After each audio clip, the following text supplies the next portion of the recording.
Okay, this video is about beware of fluoroquinolone antibiotics. So fluoro means fluorine, like fluoride. Quinolone is the other component of it. These are some common versions of it. Ciprofloxacin, moxifloxacin, levofloxacin, like Levaquin. They can be used to treat a lot of different infections. They're often used to treat sinusitis, sometimes ear infections, urinary tract infections, sexually transmitted diseases. They've got increased penetration of barriers like blood-brain barrier because the fluoride helps molecules to penetrate the blood-brain barrier. Also, the blood gonadal barrier, to the testicles, to the ovaries, with sexually transmitted diseases.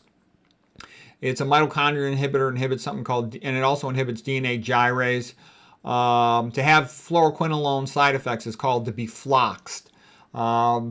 Most characteristically, it's associated with tendon tears, like Achilles tendons tears, inflammation of the tendon, Achilles tendonitis. It can also cause rotator cuff tears in the shoulder. Since 2008, they've had black box warnings, which are pretty serious warnings about drug side effects. Some people have been severely disabled by these antibiotics. I would never recommend taking one of these unless there was really no other reasonable choice. They'll sometimes cause peripheral neuropathy, attention disruption, disorientation. There's some people who've been permanently disabled by taking this antibiotic.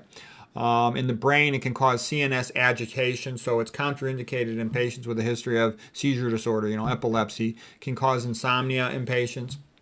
It can cause brain fog, memory loss, auditory hallucination. These are pretty serious side effects for an antibiotic. Possible increased risk of suicidal thoughts and suicide. Prolongation of the QT interval on EKG, and that can lead to arrhythmias, significant heart damage, potentially even a fatal arrhythmia. Muscle weakness, especially if the patient already has myasthenia gravis, which is a really rare muscle weakness disease, but they're especially at risk. It can cause problems with blood glucose levels, drop it too low sometimes. That's rare, but it can happen. It can wipe out your gut bacteria, lead to leaky gut. It can also cause a C. difficile,